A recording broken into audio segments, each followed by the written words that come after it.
السلام علیکم جی، میرا نام ہے رستم ملک اور آپ دیکھ رہے ہیں سیاست نامہ۔ تو آج کی ویڈیو کا آغاز کرتے ہیں۔ خاور گمن نے ٹویٹ کیا ہے، یہ نون لیگ قیادت سمیت سارا ہاؤس مل کر وزیر اعظم شہباز شریف کو نااہلی والی شہادت کی طرف کیوں دھکیل رہے ہیں۔ شاہین صوبائی نے ٹویٹ کیا ہے، ایک ضروری اعلان، حکومت بہت تیزی سے سوچ رہی ہے استعفے دے کر انتخابات کا بائیکاٹ کا اعلان کر کے جتھے لا کر سپریم کورٹ پر حملہ کرے، فوج اور عدلیہ کو آپس میں لڑا دے اور کسی طرح انتخاب نہ ہونے دے۔ فوج والے سخت پریشان ہیں، کیا کریں، سارے ڈرٹی ورٹی مٹی میں مل گئے، اب یا تو کھل کر بدماشی کریں یا آئین کو مانیں، حل صرف ایک ہے، سارے بڑے پہلوان یعنی وزیر اعظم، آرمی چیف، الیکشن کمیشن گھر جائیں، صاف لوگ آ کر گندگی صاف کر کے الیکشن کرائیں، تمام پاکستانی الیکشن کا خرچہ دینے کو تیار ہیں۔ اعتزاز حسن نے کہا ہے، 90 دن بعد نگران حکومتیں غیر قانونی ہو جائیں گی، لوگ نگران حکومتوں کو گھروں اور دفاتر سے نکالیں گے، حکومت کے پاس عمل درآمد کے علاوہ کوئی دوسرا آپشن نہیں۔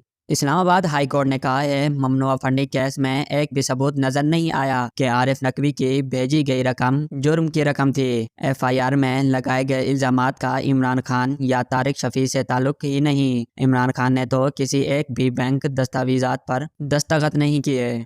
عادل راجہ نے ٹویٹ کیا ہے، ذرائع کا دعویٰ ہے کہ مراد سعید کو بھی ارشد شریف شہید کی طرح نشان عبرت بنانے کی تیاریوں کی دھمکیاں دی جا رہی ہیں۔ راجہ ریاض نے کہا ہے، نون لیگی وزراء کو آج ہم نظر نہیں آتے، یہ ہمیں پہچانتے ہی نہیں، یہ آج میرا نام بھی نہیں جانتے، مگر اس وقت کہتے تھے راجہ ریاض جو کام تم کر رہے ہو تاریخ میں سنہری حروف سے لکھا جائے گا، جو کام ہم نے کیا اس کی وجہ سے یہ وزیر ہیں، جھنڈے لگا کے پھر رہے ہیں، ہم نہ ہوتے تو یہ جیلوں میں چکی پیس رہے ہوتے۔ عمران خان نے کہا ہے، میں اپنی ساری قوم کو یہ پیغام دینا چاہتا ہوں کہ اگر انہوں نے آئین کی کوئی خلاف ورزی کرنے کی کوشش کی تو ہم بحیثیت قوم اپنے آئین کی حفاظت کریں گے، پوری قوم باہر نکلے گی، اللہ کا حکم ہے حق اور انصاف کے ساتھ کھڑے ہو۔ اعتزاز حسن نے کہا ہے، سپریم کورٹ کے حکم پر عمل درآمد نہیں کیا گیا تو شہباز شریف اکیلے نہیں بلکہ پوری کابینہ کو لے کر ڈوبیں گے، یہ فیصلہ اکیلے شریف خاندان کا نہیں۔ اور یہ مقبول جان نے ٹویٹ کیا ہے، محسن نقوی کی وزارت اعلیٰ 22 اپریل کو ختم ہو رہی ہے، اس کے بعد 1 گھنٹہ بھی غیر آئینی ہوگا، سپریم کورٹ